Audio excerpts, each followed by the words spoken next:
Hello.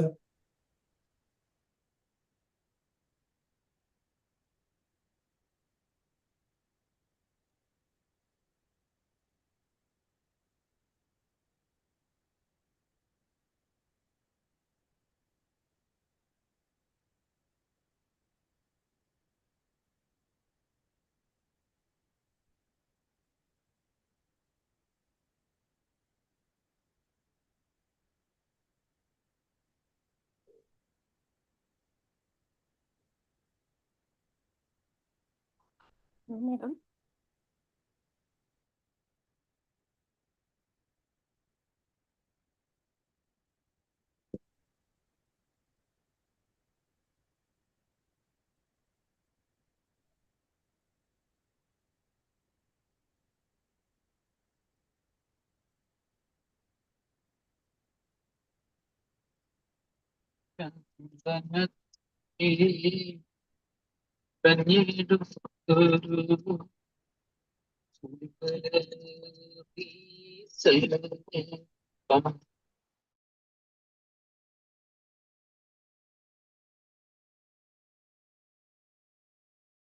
സജ്ജന ഒരു കാര്യം ചെയ്യാം, ഒന്ന് ശീതളിനൊന്ന് വിളിച്ചു നോക്കാവോ?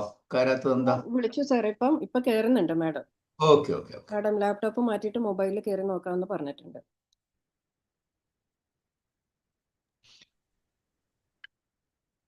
ഫവാസ് ബൈ ദാറ്റ് ടൈം ഒന്ന് ജസ്റ്റ് ഒന്ന് ഡിസ്പ്ലേ ചെയ്ത് നോക്കിയേ ഫവാസ്. ഹലോ സാർ, ഇപ്പൊ ഓഡിബിൾ ആണോ സാർ? ഓ, ഇപ്പൊ നന്നായിട്ട് ഓടിവിളാ. അത് മതി. ഓക്കെ ഓക്കെ ഓക്കെ ഓക്കെ ഭയങ്കര ശബ്ദം. ഓക്കെ. ഫവാസിന്റെ സ്ലൈഡ് ഉണ്ടോ? സ്ലൈഡ് ഒന്ന് ഇട്ട് നോക്കോ. ഫവാസിന്റെ സ്ലൈഡ് ഒന്ന് ഷെയർ ചെയ്ത് നോക്കോ.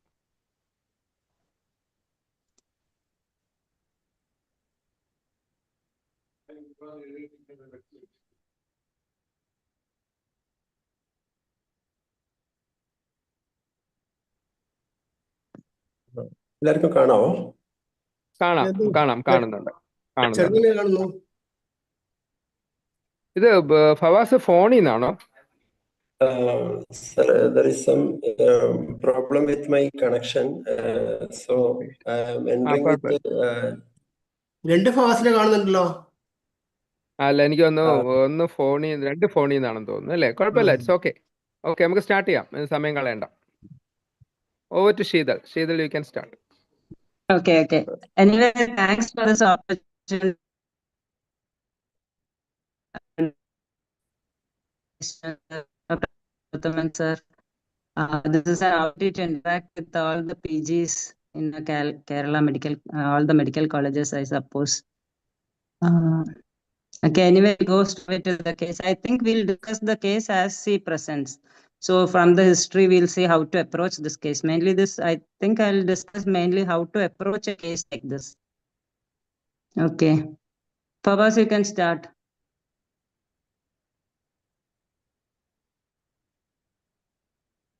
Hello. Okay. Thank you, ma'am.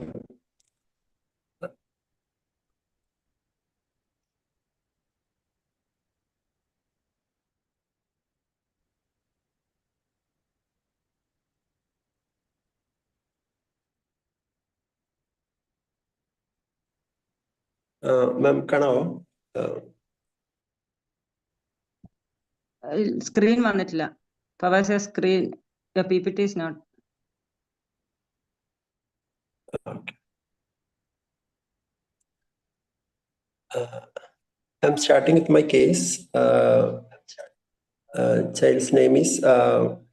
Thank you for this opportunity to present the case in IAP PG Club. And I'm starting with my case. Child's name is Vaidik Jain.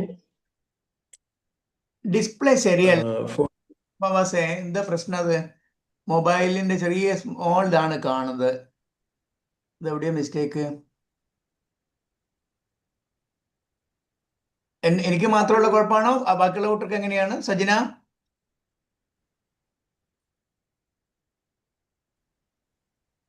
കാണുന്നുണ്ട്. അല്ല, ചെറിയൊരു മൊബൈലിന്റെ മാതിരിയല്ലേ? Usually computer കാണുന്ന മാതിരി അല്ലല്ലോ. അല്ല, അതുപോലെയല്ല. ഇത് വളരെ ചെറുതായിട്ടാണ് കാണുന്നത്. എല്ലാവർക്കും അങ്ങനെയാണോ? അങ്ങനെയാണെങ്കിൽ കണ്ടിന്യൂ ചെയ്തോട്ടെ, കുഴപ്പം. പക്ഷെ ചെറിയ ഇതായിട്ടാണ് കാണുന്നത്, മൊബൈലിൽ കാണുന്ന പോലെയാണ് കാണുന്നത്. എൻ്റെ കുഴപ്പമാണോ എന്നറിയില്ല, അതുകൊണ്ടാണ് ഞാൻ ചോദിച്ചത്. If it is okay you will continue. Okay.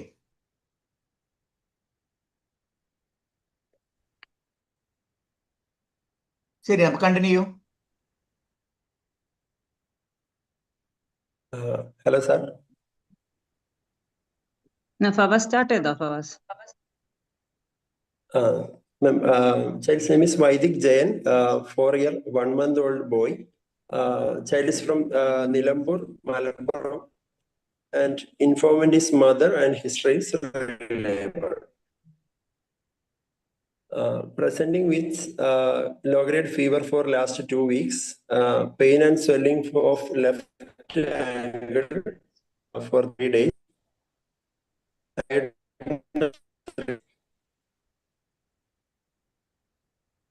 History of illness. Presents with that's a 4-year, 1-month-old boy, apparently normal 2 weeks back. Presents with a fever for last 2 weeks. Fever was insidious in onset, low grade, intermittent type. Consulted at local hospital and received symptomatic treatment. For last 3 days, child had difficulty in walking and limping.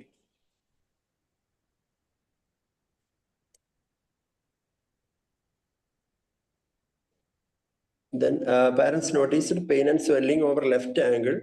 The size of the swelling increased gradually over 3 days. Not associated with redness or warmth over the swelling. No joint pain or swelling elsewhere in the body. No history of any trauma or fall. No history of any bleeding manifestations or rash.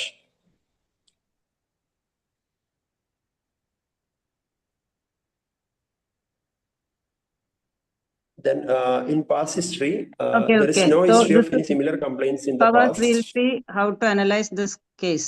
Okay. Go to your previous slide. So the main complaints in this patient is fever and joint pain. That is what you have told. And due to the joint pain, child is having difficulty in walking or that there is limping. So how will you approach such a case? What are the possibilities? So fever means you will think of what are the conditions that you think of when any patient comes with fever of. Yes, So what are the possibilities? Initially, case of in case of fever, we should start from the history. How was the fever and what will be the onset? Whether it is a sudden onset or insidious in onset. No, fever means what is the first thing that comes to your mind? When any patient comes with fever, what is the first thing that you think of? So it's usually infection. So the causes of fever, you should approach like one most common possibilities are infection, then inflammatory conditions, malignancy. In case you can if you go according to that pattern, you will not miss any of the other systems involvement and all those things. So if any fever case, first is infection because that's the most common thing. And then if you think about inflammatory conditions, which have the duration of this fever is 2 weeks. So there is something important there because inflammatory conditions and usually they present around 2 weeks, 3 weeks history of fever. So the next possibility is malignancy. So these are the 3 main headings under which you should think any case of fever. Okay. Now the next important complaint the child has come up with is with the joint symptom. So fever and joint symptom. Now you think about conditions which present with fever and joint symptom. Then you rule out other possibilities. Okay. So which are the conditions that present with fever and joint symptom? Fever, any viral illness. Fever and joint pain. There are so many conditions can come with fever and joint pain. So again, you should not miss.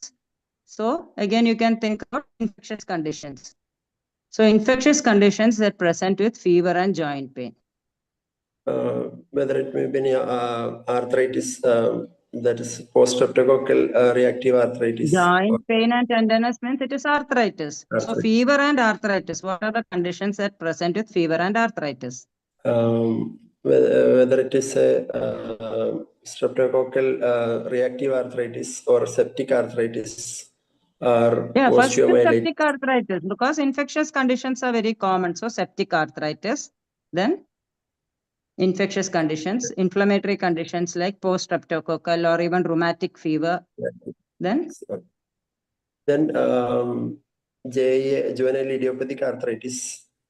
okay, that is also one possibility. Then So how do you rheumatic fever differentiate? is What are the risk factors for a child to develop septic arthritis? septic arthritis. Whether it is a focus of infection, is there any pyoderma? Yeah, some prior pyoderma, history of pyoderma, history of wound somewhere else in the body. If it is a younger child following some sepsis, they can develop septic arthritis. So there will be a background for, usually you will get a background. Sometimes even without a background, you can develop septic arthritis. That is one possibility. Again, post-streptococcal or a rheumatic fever, they can present with fever and joint symptom. So again, there will be a background. What is the background in that case, in that situation? Background was child was apparently normal 2 weeks back. There is no history of any If the similar child illness. comes with fever and joint symptom, what are the things that you will check for to rule out all these conditions or to diagnose these conditions? We can check One for is any history of pyoderma or some wound elsewhere. So staphylococcus is the most common agent for septic arthritis. So there will be some predisposition, or they can come even without any predisposition. So that is one history of pyoderma or wound for septic arthritis. For rheumatic fever, what is the background that you will ask? any history of prior sore throat or It's a pyoderma. post-infectious inflammatory condition. So you should ask for history of sore throat. Okay. Then what are the other possibilities? What was your third possibility? Rheumatic fever is a possibility. Okay. Streptococcal Then? rheumatic fever. Then septic arthritis already told. Yes. Then another possibility is juvenile idiopathic arthritis. Yes, So systemic GI. onset JIA. Usually Systemic fever, onset. high-grade fever, and some joint symptoms is usually along with systemic onset JIA. Okay. And what any peculiarity in systemic onset JIA? How does that case present? What is the type of fever? What is the age group? The Is the fever age will group fitting for this patient? Is the age group fitting for JIA? age group is fitting. The fever will be quotidian type. The fever will be more than there will be a history of fever more than 2 weeks, and the spikes will be evening spikes. Only one spike will be there.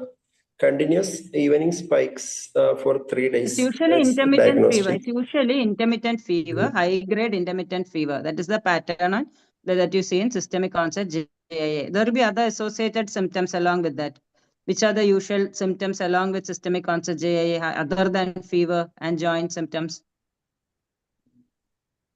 Other than fever and symptoms, there will be rash, evanescent rash. Yeah. That is there will be evanescent rash, usually along with fever, and sometimes when the fever subsides, the rash also disappears. Sometimes the rash may be itching, and rash is usually present over the.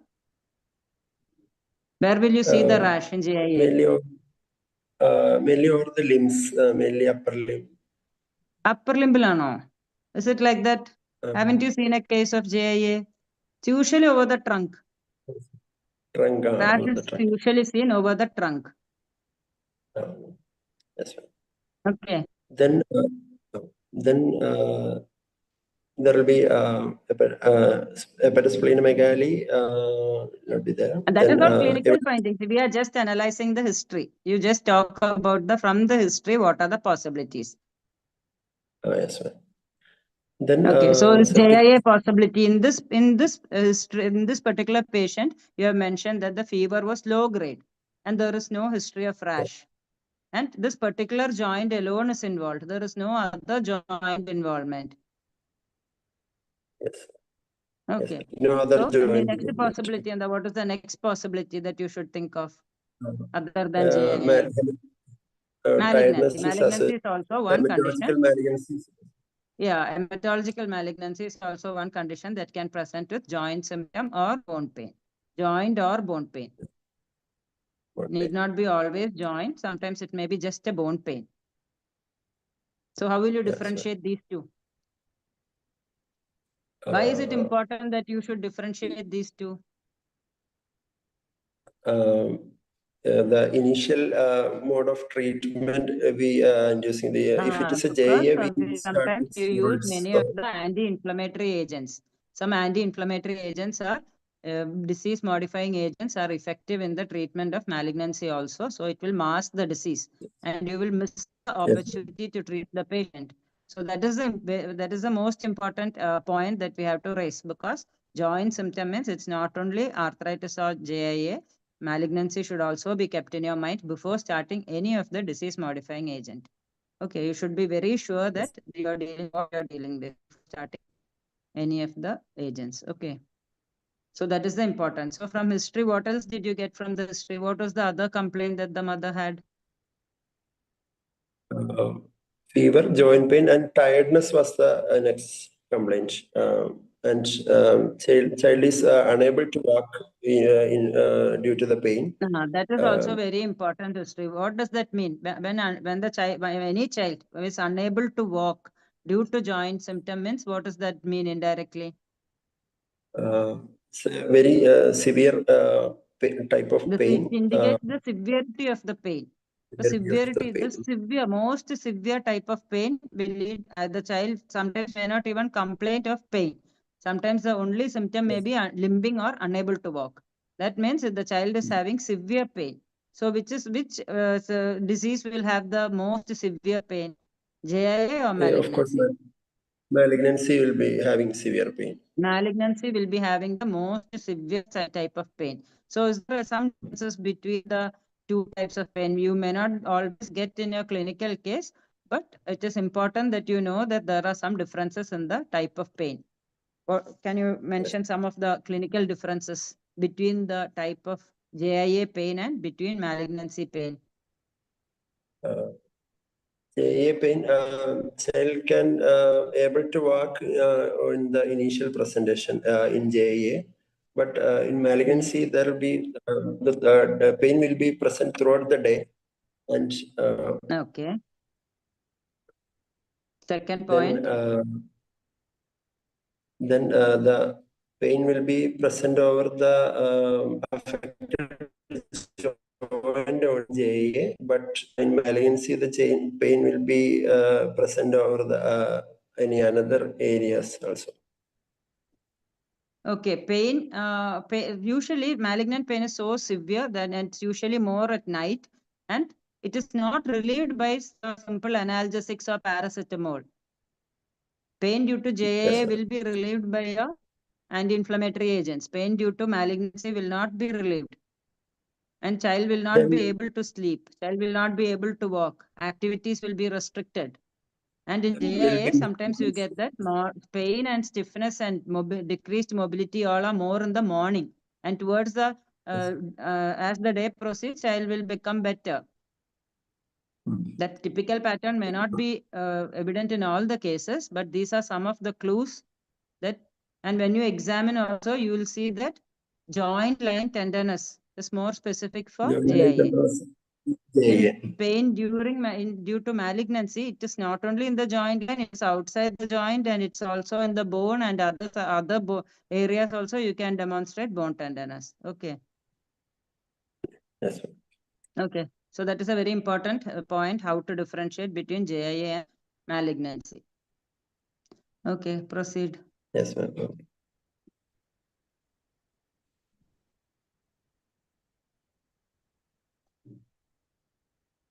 In past history,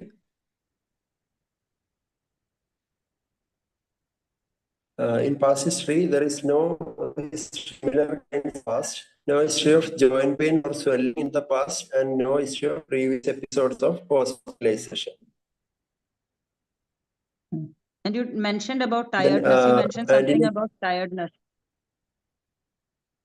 Yes, ma'am. What was that due Yes, to? ma'am. What are the reasons? Tiredness maybe due to the severity of illness, and maybe due to the pain. If in malignancy, the tiredness will be due to pallor. I mean, anemia and Due to anemia. Okay. Okay. Proceed.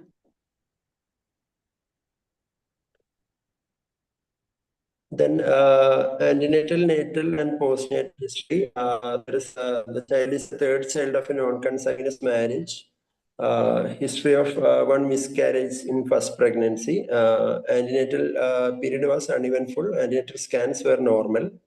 A natal child was a term LSCS baby. The cause of LSCS was previous CS.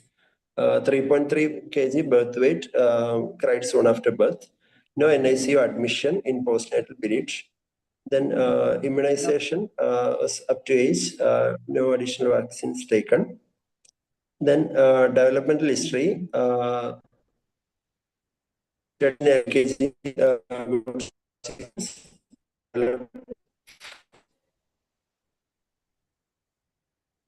then diet history, expected calories 1360 and child taking 1200, and protein is excess around 16 gram per day.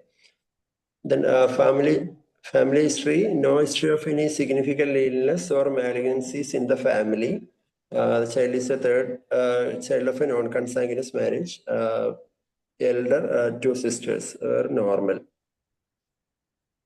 Then socioeconomic history. Father was studied up to 10th standard, a businessman. Mother is +2, homemaker, and they lives in their own house with ration card BPL. That's all about history. So can you summarize? Yes, ma'am. Child is 4-year-old, apparently normal, immunized for age, apparently normal 2 weeks back, and presented with fever for 2 weeks, which was a low-grade intermittent fever associated with joint pain. That's left ankle was affected, pain and swelling was there. And child was unable to walk due to the severity of pain, and the swelling was present only at left angle, no other joints involved, no other sites of pain described, and also child present with the tiredness for last 3 days. But tiredness, you did not elaborate. Due to tiredness, did they take any treatment? Did they receive anything for tiredness?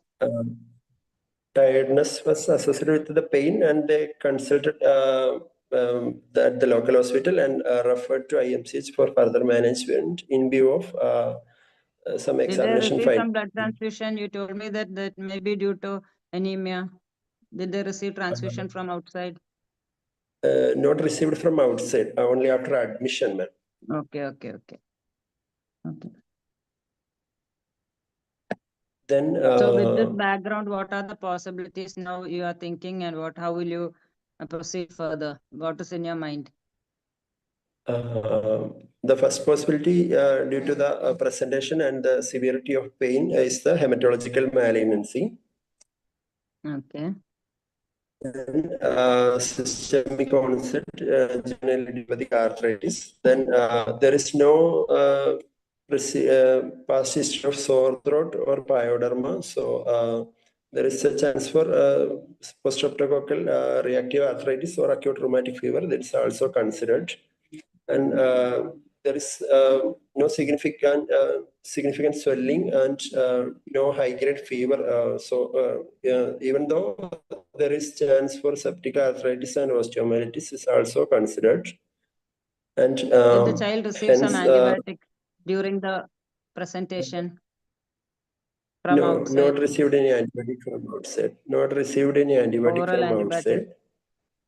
Okay. Only paracetamol and some symptomatic medications only received from outside. Okay. So your possibilities are hematological malignancy. Possibilities. Second is systemic onset malignancy. JIA. Third one is Then Any reactive arthritis or rheumatic fever. And Fever. fourth one Then, is septic arthritis. arthritis or osteomyelitis. Okay. Okay. Okay. Then, alert. General examination, child was alert, moderately active, severe pallor was present, and lymph node enlargement, bilateral cervical nodes were enlarged. There were submandibular nodes 2 into 2 in centimeter in size, and no icterus, cyanosis clubbing, or pedal edema was present. And the cervical nodes were firm and not matted and not tender also. Okay. So what is severe pallor?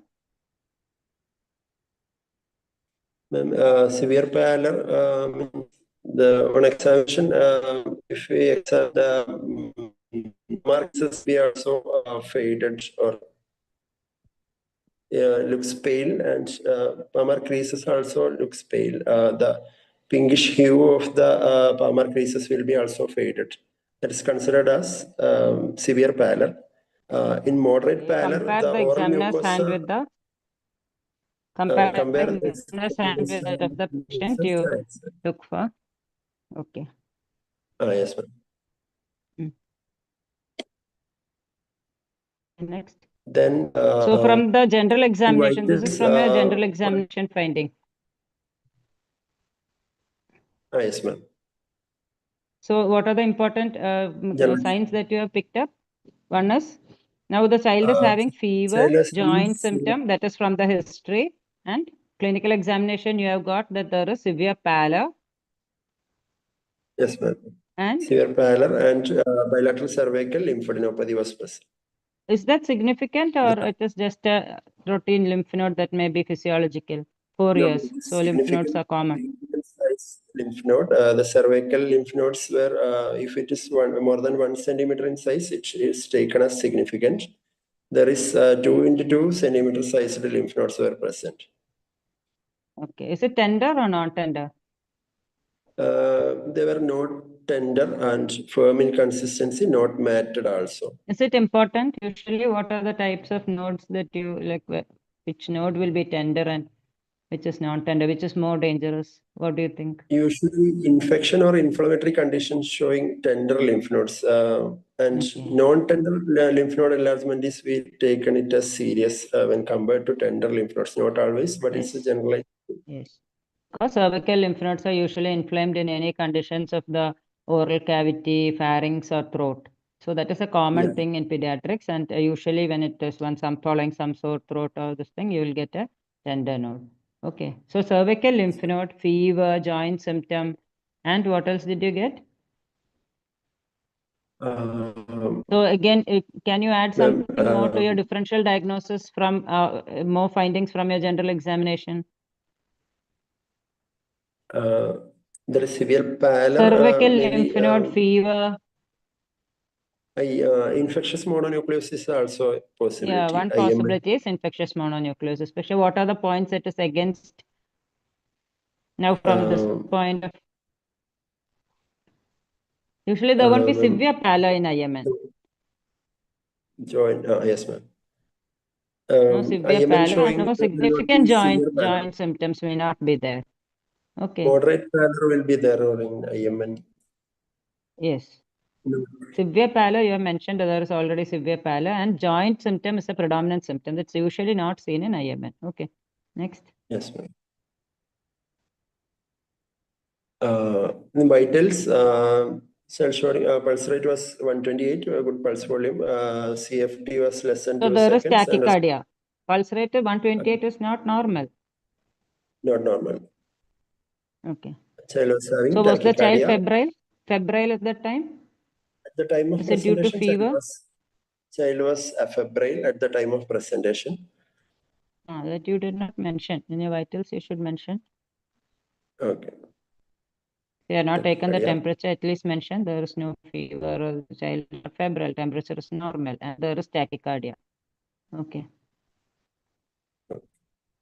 And sweat rate was 26 and work of breathing was normal, and BP was 86 per 56 over left upper limb, and saturation was 95 at room air. So what are the important things that Then, vitals are very important? What are the things that you should look for when you get from the general? You know the history. You have some of the findings in your general examination. So you should be more careful with your vitals. What are the important vitals that you should be mentioning here after seeing a cervical node? Child is having severe pallor and tachycardia. No, what about the node? You mentioned there is significant cervical lymphadenopathy. Yes, Even though it is not that I didn't huge. get the question. After seeing a Ma'am, significant cervical lymphadenopathy, what are the important vitals that you should be very careful with?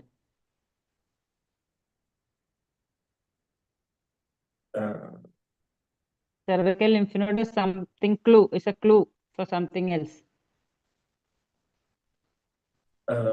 Ma'am, is there any infections? Yeah, cervical lymph node ഉണ്ടെങ്കിൽ you can assume that there may be other nodes as well. ഒരു cervical extension is through the thorax. So next thoracic nodes can also be involved. So you should be very careful about the respiration. Yes. Yes, But ma'am. is there any respiratory distress, any noisy breathing? All these things you should be very careful. Compression to the upper airway. Upper airway, compression to upper airway, all these things are important. Okay. So there is no respiratory distress, no noisy breathing. No respiratory distress. Respiration is No normal. noisy breathing. Yes, Okay.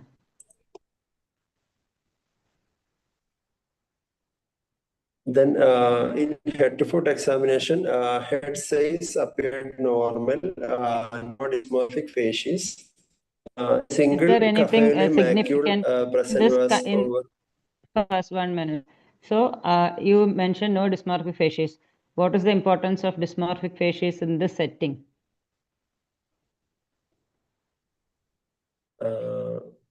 In this setting, there is genetic predisposition in some syndromes towards the hematological dysmorphic malignancy. facies. Okay. Which are the syndromes? Like, what are you referring to?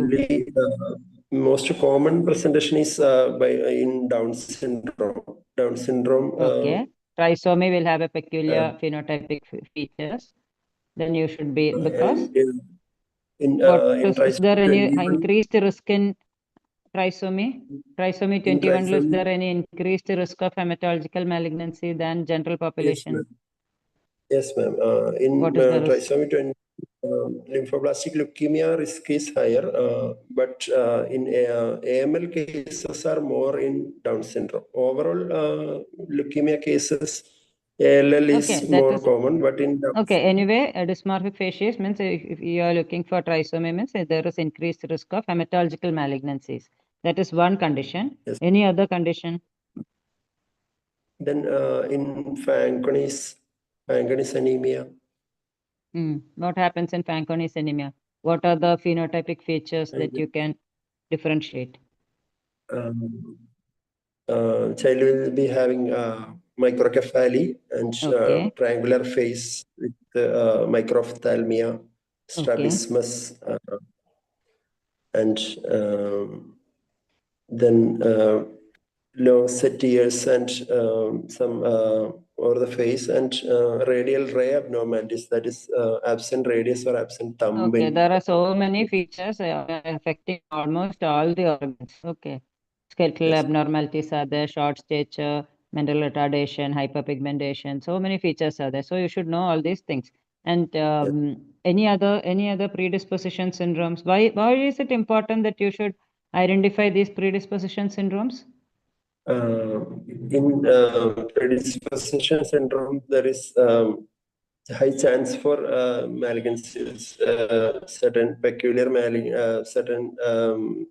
malignancies in every predisposition syndromes. That's why. Okay. Proceed. Then, ma'am, there is a single cafe macule over right elbow. Size is 1 into 1.5 centimeter. No petechiae or Do you think it ecchymosis. is significant? No rashes. Wait, this single cafe macule, is it significant or is it just a finding? Can normal general population have cafe macules? Yes, ma'am, of course. Yes, yes. Yes, it but can be normal. So when will you take it as significant? The size of the One single macule macule is not a problem. It is seen in general population in normal patient, normal people also. So when do you take it as significant? the size of the macule is more than 5 centimeter, or number of macules 5 will be, centimeter. Is it 5 centimeter? 5 centimeters are huge. sorry, ma'am, 5 millimeter. Okay. 5 millimeter. So the size, according to the size, it is significant. Size alone? and, no. If there are so many macules which are very small, is it significant? No, more than 6 in number, it is taken as Yeah, significant. number and size is also significant. And which are the conditions that you think of when you see cafe macule? The first possibility is neurofibromatosis. Okay. Then cafe macules is also seen in Fanconi's anemia. Okay. Then Any endocrine abnormalities and cafe macule? That gives you a clue. McCune-Albright. McCune-Albright. Then? Then in Bloom syndrome. There are other rare syndromes. These are not that rare. Like neurofibromatosis, you can see in patients, not that rare conditions. So you should know at least some of the neurocutaneous syndromes. Why it is important in this setting? There is Again, there is predisposition to developing malignancy. In neurofibromatosis, there is increased risk of developing hematological malignancy, especially AML. In Fanconi also, there is increased risk of developing malignancy. Yeah. McCune-Albright has risk of solid tumors, but not hematological malignancy has not been reported. So that is the important. So everything has a clue. So head size, when you mentioned the microcephaly, shape of the head, everything is important. Okay. Okay, proceed. Yes, then there is in head to foot, there is left angle swelling that is soft to firm in consistency, no local rise of temperature, and tenderness was present. Skin over the swelling was normal, no redness, no joint line tenderness. Other joints are normal. External genitalia. Wait. This is the most important finding. This is to be analyzed. Okay. So here your differential diagnosis were septic arthritis, JIA, and hematological malignancy. Okay.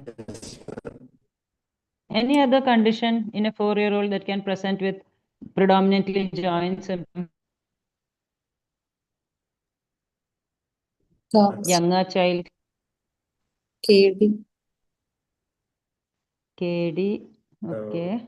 KD will, okay. KD is one possibility. Then anything else? Especially you mentioned the address of the child. Where is the child coming from? From Nilambur, sickle cell crisis. Yes. Sickle cell. Dactylitis is also a common presentation. But here only one single joint is involved, but still you have to consider the possibility of dactylitis. Some child is coming, pain, bone pain, joint pain, along with fever. All these can happen in sickle cell also. But usually they are diagnosed earlier, but sometimes this may be the first presentation. Okay. So that should also be included in your history. Fever, along with that, they can have fever also. Okay. Understood. Okay. Then, ma'am, other joints are normal. External genitalia and testis appears normal. No. From this joint examination, what did you finally conclude? Like, what is your most possible diagnosis from this joint examination? No local rise of temperature. No No redness rise of over the temperature. swelling. Yes, ma'am. There is less chance for an infective or inflammatory pathology inside the joint. Why do you say so? There is no local rise of temperature and no redness, and the skin over the swelling was normal, and no joint line tenderness. It is contradicting for Okay, so if there is the no joint line tenderness, is the tenderness outside the joint? That is a very important finding. Is the tenderness Yes, ma'am. extending beyond the joint? Yes, ma'am. That you should have mentioned specifically. Why? Because that's a very important differentiating sign between your JIA and your malignancy. Because in malignancy, tenderness can occur outside the joint, and it can be anywhere.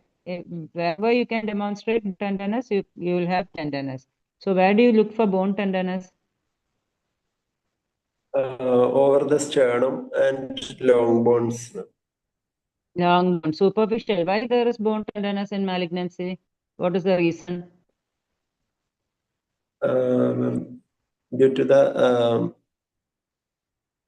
the marrow infiltration can cause the Marrow infiltration can cause bone pain. But specifically when you press over the sternum, why do you get tenderness? the bone, the marrow infiltration can cause the Periosteal elevation. stretch. Bone tenderness is usually due to periosteal elevation because of the increased abnormal cells that is compressing the compartment, and there will be periosteal elevation in malignancy. So that is the reason for. So you will have tenderness outside the joint cavity. Beyond the limit of the joint also you'll have tenderness, and you can demonstrate bone tenderness also. Okay. So you didn't mention bone tenderness. That should have been mentioned specifically. Okay.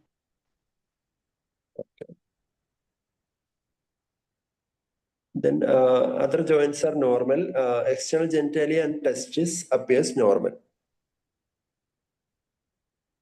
Oh, that you will Then, see in the head to foot. Okay. Then in anthropometry, weight is 0 to -1 standard deviation, length is at 0 standard Is there deviation, and head malnutrition? circumference is no having any features of malnutrition. Is it important? Yes, ma'am. Is there any history of any In chronic this illness? particular case, what is the importance in this particular case? If it is a chronic presentation, there is only Chronic here it is only 2 weeks history. That's why not affected any. No. Is that the only importance? What is your plan? Joint symptoms. No. You are diagnosing this condition, and your first possibility is malignancy. There are so many ones reverse malignancy, so you can't ignore that. Your first possibility is malignancy, that too it is hematological malignancy. So what will be your next plan? You are planning to treat the patient. So how will you treat a patient who is malnourished? The importance of malnutrition is it's very important because you are going to have a heavy treatment plan. So child should tolerate all this. So in a malnourished child, it's very difficult. So anthropometry, malnutrition, picking up malnutrition, doing some corrective measures, all these things become important. Immunization, all these things are important. But due to lack of time, I'm not going in detail. We won't be able to discuss the rest of the case. So immunization, anthropometry, all this becomes important because in an unimmunized child, the problems are more. Okay, the risk of infection, other infections along while you treat the disease. Likewise, this malnourished child will be immunocompromised, more immunocompromised, and child will not tolerate your chemotherapy or your further treatment. So that is importance. Okay. Anyway, here it is not affected. Child is anthropometry, everything is normal. Okay, next. Then in system examination, first one, it was a local examination of the joint. There is tenderness and swelling present over left angle with the restriction of movement of left angle. No redness or local rise of temperature. Child is unable to walk. and no abnormality in the appearance and movements of both upper limbs and right lower limb. That means other joints are not affected. That is what you are mentioning. No deformity. No deformity, and other limbs are not affected also. Okay. Then in systemic examination, gastrointestinal system, inspection, oral cavity looks pale and throat was normal. What is the and importance abdomen of was throat? Is it important here? Yes, ma'am. In particular case, what is the importance? Any infiltration? Infiltration. So one of your differential diagnosis was IMN, and there is a IMN. cervical lymph node. Okay, Cervical. cervical lymph node is there. And what is agranulocytosis? That's an old term, we don't use it. But still, in an immunocompromised child, there can be severe throat infection. Can be Yes, inflammation. So throat is important, especially you have to mention tonsil also. Okay, throat and tonsil is normal. Yes, ma'am. Child is having fever, child is having cervical lymphadenopathy. Okay, so throat and tonsil you have to examine specifically. Okay, next. Then abdomen is not distended and umbilicus inverted, no scars or sinuses. In palpation, abdomen was soft, no hepatomegaly. Spleen was 5 centimeter below left costal margin and firm in consistency. No hepatomegaly. Spleen was palpable 5 centimeter below the left costal margin. And in auscultation, bowel sounds were heard, and already told external genitalia and testes appeared normal. So from your previous findings, you can add on child is having fever, joint pain and joint swelling, then pallor, cervical lymphadenopathy, and splenomegaly. Now, what is your differential diagnosis? There is more chance for a hematological malignancy. That's okay. Second possibility. Is JIA still possible? JIA is possible, but splenomegaly Vishal, what is the difference? Like, what are the negative points against JIA? There is no joint line tenderness and okay. there is Okay.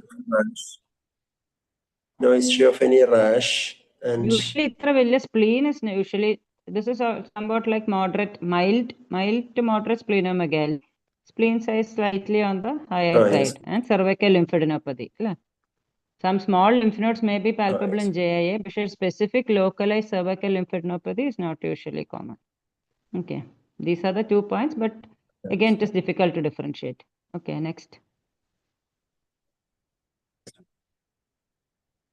Then other systems, CVS tachycardia was present, pulse rate was 128, regular, S1, S2 had normally, no murmurs. In CNS, no focal neurological deficit, no meningeal signs. Then chest showed bilateral normal vesicular.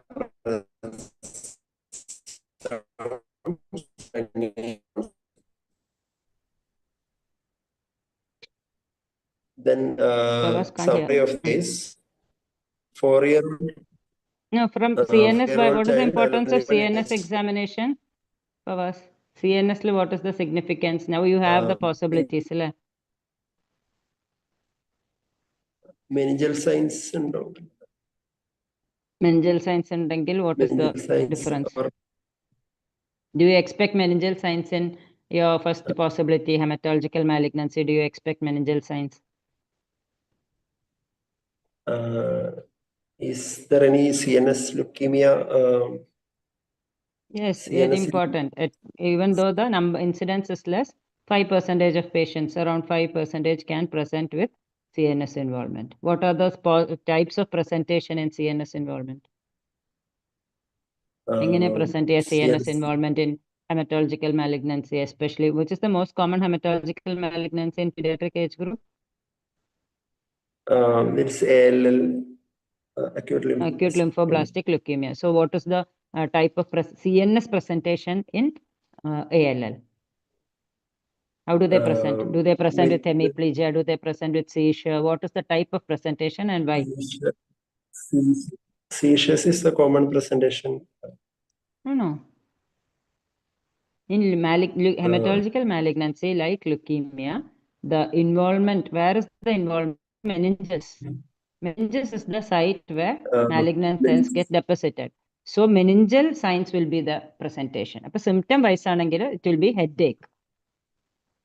Headache and Features of vomiting. raised ICT vera. Headache, features of raised ICT, lateral rectus palsy. And when you examine, you can see that there will be all your meningeal signs, neck stiffness, So meningeal involvement, it is not the point is that it is not parenchymal involvement. It is usually meningeal involvement. And the second common presentation is cranial nerve involvement, especially facial palsy. So you can sometimes, not all the cases, but sometimes they may present like Bell's palsy. Okay. So one of the things that you have to be careful is, again, don't start treatment without getting a after a proper examination, because there will be some clue. The child may present with features of Bell's palsy. So for Bell's palsy, you may sometimes start steroids. But before, you have to have a thorough examination. There will be some clue, pallor, lymphadenopathy, or even hepatosplenomegaly. But if you don't examine, you just see the cranial nerve, just it's an isolated facial palsy, then you may think of starting some steroid, or even you may do an MRI to prove that there is nothing else. But you may not pick anything in the MRI, even in a case of leukemia, because it is just a cranial nerve infiltration somewhere along the path of the nerve. So it won't be picked up in an MRI, but a physical examination will give you the clue. There will be something, or when you do your labs, you will get something. So pallor, hepatosplenomegaly, lymph node enlargement, these are all clues that sometimes your Bell's palsy may be due to leukemic. We had cases like that. So that is the importance. Okay, CNS involvement. Okay. Yes. What is the importance of CVS examination?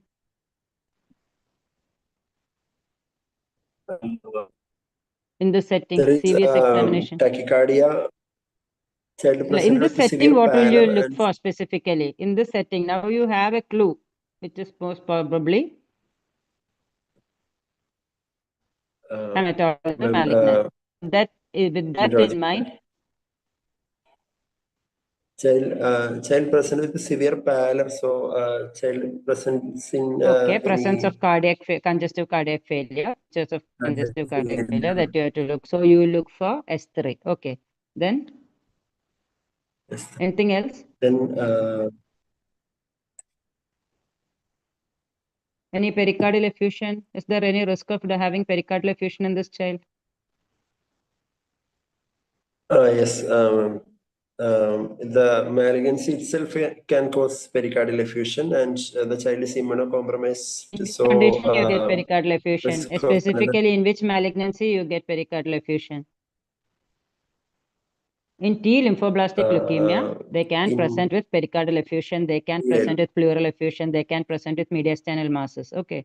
So you should be specifically looking for your heart sounds, S1 and S2, whether it's heard distinctly, whether there is any muffling, whether there are any features of raised JVP, cardiac tamponade. Children can come with cardiac tamponade and features of cardiac failure. So,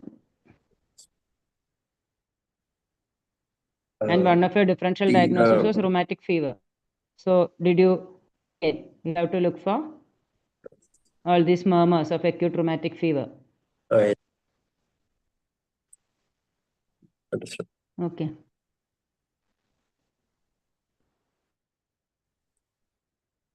Then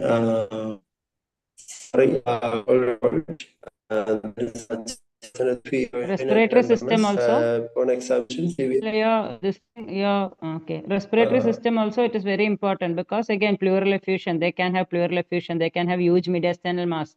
You did not mention anything about the neck. In your general examination, you should have mentioned whether there is any dilated veins in the neck.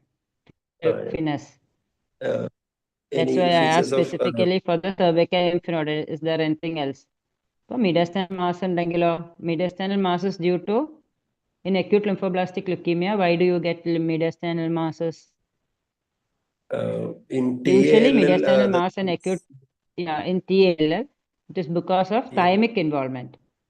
Okay, involvement. because TALL, the stage at which blast or increased proliferation occurs is at the stage of thymic development. So there can be thymus can be enlarged, and this can cause obstruction to the major veins and the airway in the neck. Okay, which is at SVC the thoracic syndrome, inlet. SVC syndrome. They can present with SVC syndrome. They can present with respiratory distress. They can go in for sudden cardiac arrest, sudden airway obstruction. When you sedate the child for some procedure, you're planning to do so many things in this child. So all these, so you should rule out all these things. And clinical clues are there. Dilated veins over the chest, dilated veins over the neck. Okay. But specifically you have to mention, because by this time, time you have reached half your discussion, you know that hematological malignancy, the possibility is coming up. Okay. For pinal examination, you should focus on all the problems due to hematological malignancy. But these are like mediastinal mass is an acute emergency. Okay. Yes. Then comes the possibilities already discussed, and shows the investigations. Investigation at the time of admission, hemoglobin was 4.9. Hours, Yes, sir. before the Yes, sir. investigations, in this case, well discussed, 4.5 year old, 4 year and 1 month, അല്ലേ പറഞ്ഞ? 4 year, 1 month, sir. Okay. Fever 2 weeks and a right angle joint problem. We discussed the Yes, sir. systematically possibility of the common things always first, infections, then Infections and disorders and malignancies. So when we consider yes, sir. beginning, always infections commoner. So pyogenic Yes, sir. either osteomyelitis or pyogenic arthritis was possibility considered at that time. And it was mono, one joint only, right angle only.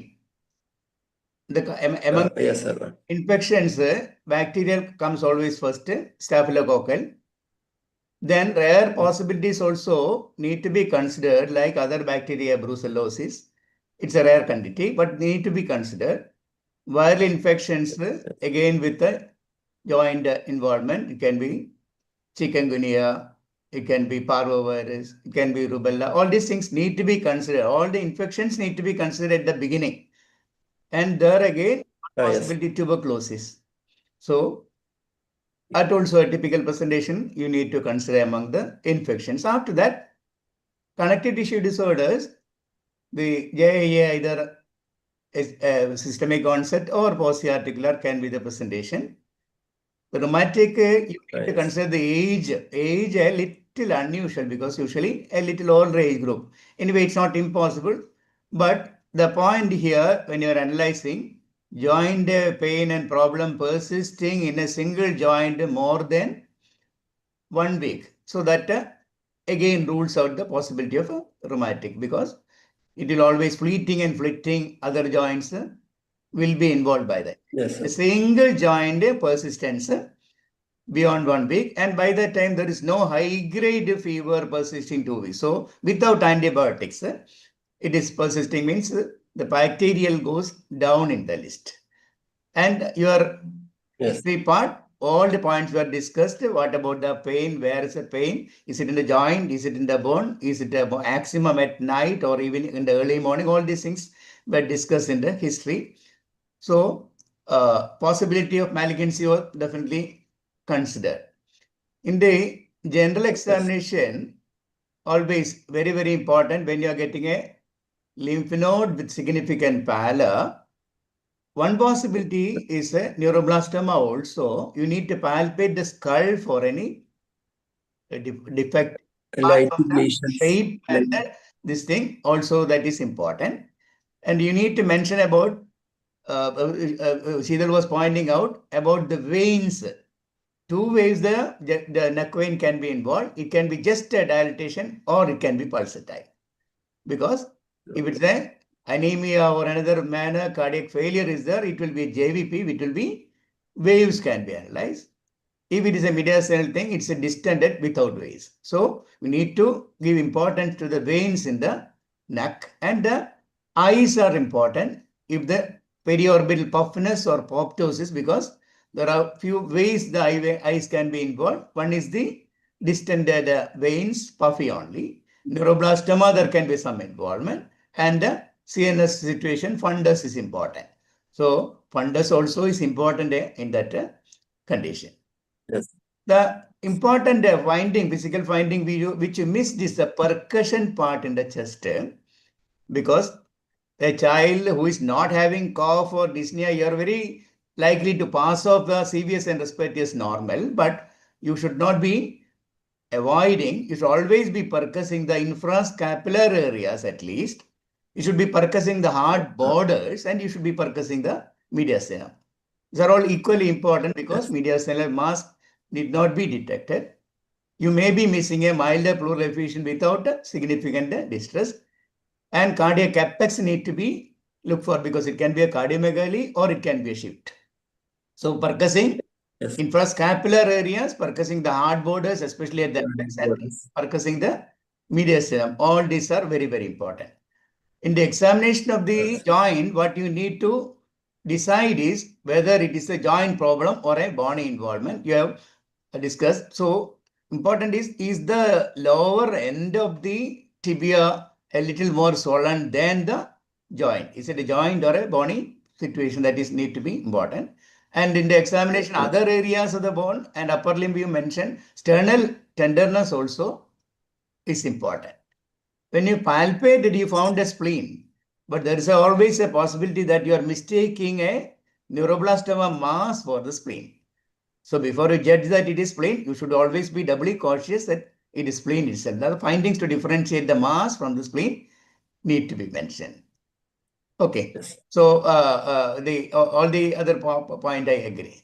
Okay, Sheethal. Okay, thanks.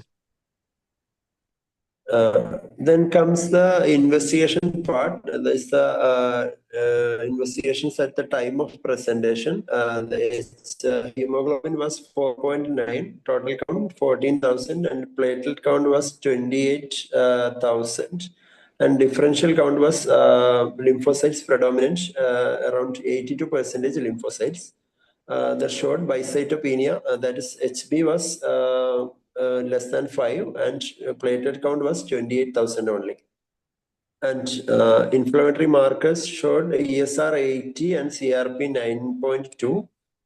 With Bretic count was 4%, and serum phosphate was 2.8, and uric acid was 2.6. LDH 580, and electrolytes were normal, and calcium was 9.2. Okay. So with this investigation for us, can you rule out your differential diagnosis? Yes, Which ma'am. was your second possibility? Second possibility is JEA. So what will be the blood picture in JIA? There will be inflammatory markers will be elevated, ESR and CRP. Okay. Then Just take that slide. Just take that JEA, slide. Take the slide of investigation slide. Okay, HB is 4.9. So what will be the hemoglobin? Can they have pallor? Can they have anemia in JIA? Yes, ma'am. It's a chronic illness. There will be normochromic anemia will be there in JA. Okay, dimorphic anemia or normochromic can be there, but not so severe. No, there can be moderate anemia. Moderate anemia will be there. And what will be the counts like? Is it low, high, or? In platelet, platelet count will be thrombocytosis in JA. Okay. What about the total count? neutrophilic leukocytosis will be there in Okay, JA neutrophilic, usually. Here you specifically you can see it is lymphocytic. Okay. And platelet will be on the Yes. higher side. And septic arthritis, what will you expect? Neutrophilic leukocytosis with thrombocytosis and raised inflammatory markers. Okay, all the markers will be raised. So this is again one important clue that you are differentiating both these conditions, septic arthritis and your GIA. And as sir mentioned, neuroblastoma is one possibility. And again, can you get this blood picture in neuroblastoma? Neuroblastoma means it's you what you're talking with. If there is a bone pain in neuroblastoma, it is indirectly you're saying that it is a stage 4 neuroblastoma. So in stage 4 neuroblastoma, can you get this type of blood picture? Yes, ma'am. There will be marrow infiltration, So and there will be marrow can cause infiltration. cytopenia. They can present exactly like your leukemia. Yes, Okay. ma'am. And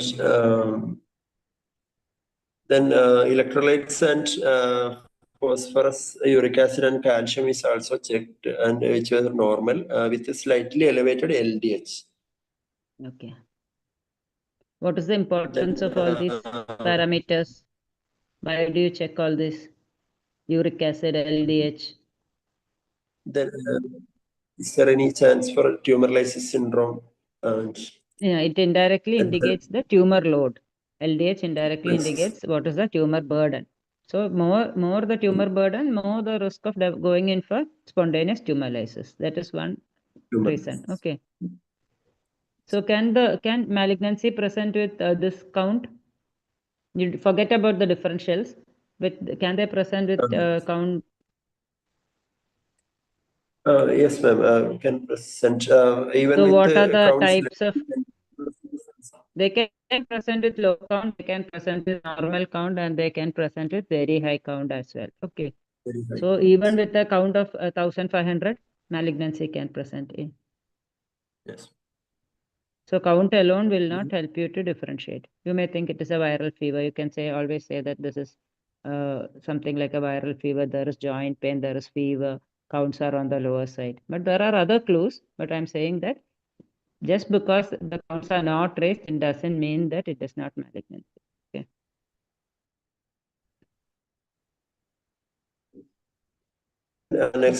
Next report showed RBC's normocytic normochromic anemia, and WBC count was mildly raised. Predominantly cells are blast.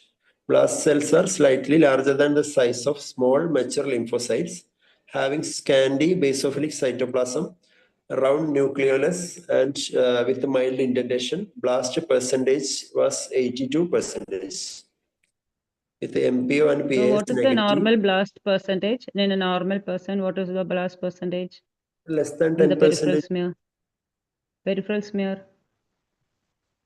Peripheral smear, less than 5%. Peripheral smear, usually you won't see any blast. In bone marrow smear. But if there is some condition which is where there is marrow stimulation, sometimes you may see when there is increased marrow stimulation due to some sepsis, you may see some immature forms. But usually there is no blast in the peripheral blood. Blast is always in the marrow. Okay. Then platelet showed severe thrombocytopenia. Impression was acute leukemia, possibly lymphoblastic. Okay. Okay. So you know the morphology of the blast. With this morphology, what do you think it is? What is the morphology of the blast described here? The blasts are slightly larger than the size of a small mature lymphocyte. So it looks like a lymphoblast with So what is a myeloblast? How will you differentiate? Myeloblast will be having larger cells with abundant cytoplasm, abundant basophilic cytoplasm. Okay. With multiple nucleolus. Okay. And what about the stains? Stains. Why are these stains done? Which are these stains? MPO and PAS. What do they differentiate? Is there any, is this a myeloblast or lymphoblast? They're Okay. differentiating. PAS will be for lymphoblast and MPOs for myeloblast. But here both are negative. Okay. Just for completion's sake, investigation, just for completion's sake. Now, I would like to ask you some things like when you diagnose a case of acute leukemia, so what are the complications that you should look for at that point, at presentation? Because you will be seeing such cases at presentation. But at presentation diagnosis, you should be able to pick up the complications that is present for that patient. The patient fever is there. Again, in this case of malignancy also, the joint can have septic arthritis because it's an immunocompromised child. The joint swelling may not be always due to leukemia, even in a leukemic child. Sometimes that may be due to a staph infection in the joint. Okay, so all children presenting with acute lymphoma.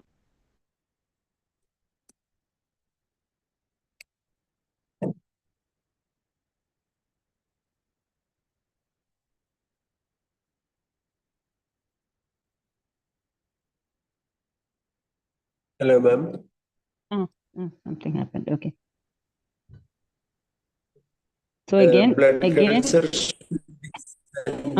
culture is an important investigation that you should have sent, because all these children, you saw that this child is having lymphocyte predominant count. So all these are neutropenic children, and the child is febrile. So the child is a febrile neutropenic child.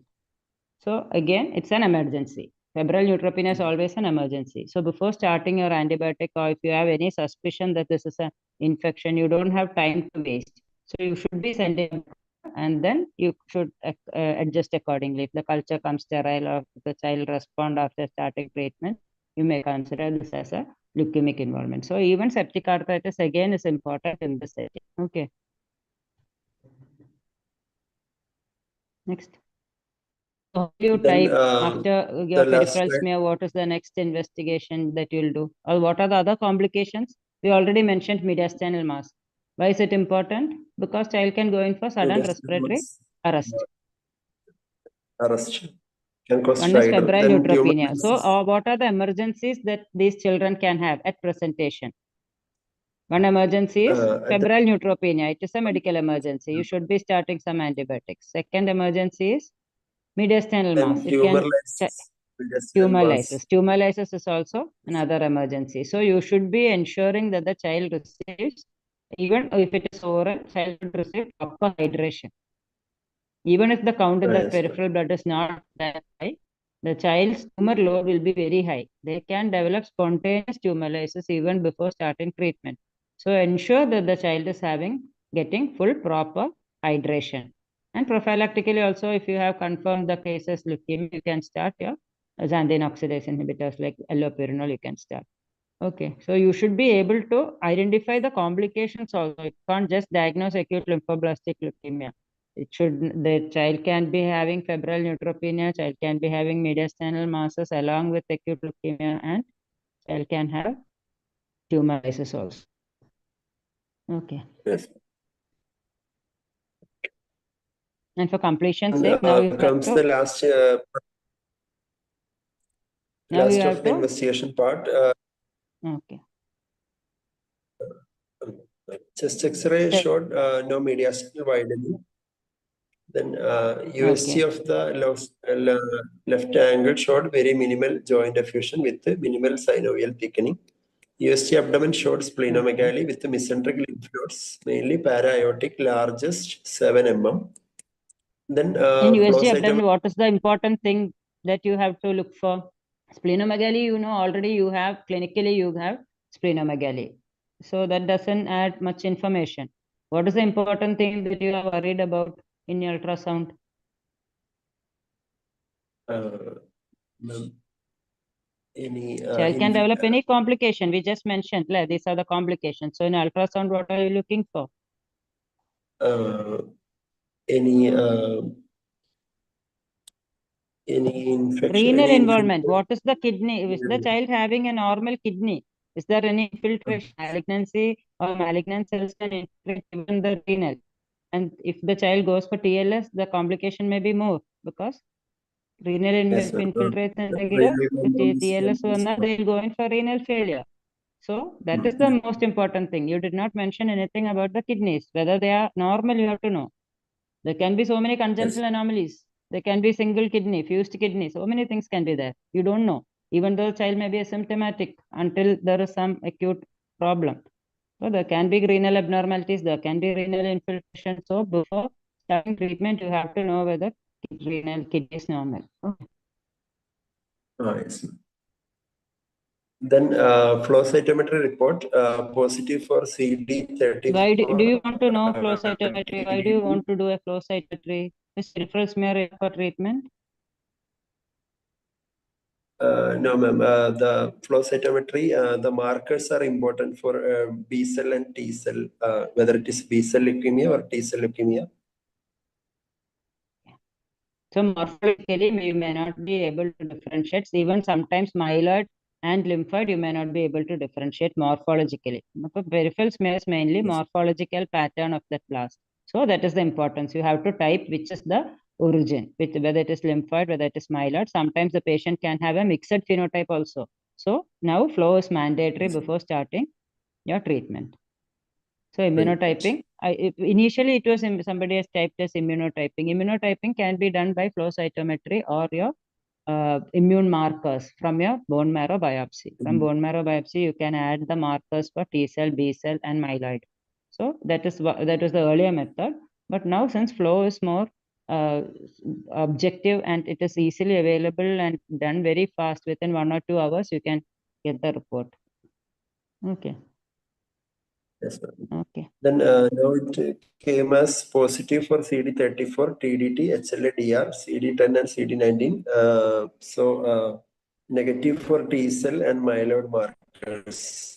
Okay, And so just to impression was mention, the important B cell markers are CD19, 79A, that is used for diagnosing BALL. The important markers are 19 and 79A and TDT. And for T cell, it is cytoplasmic CD3.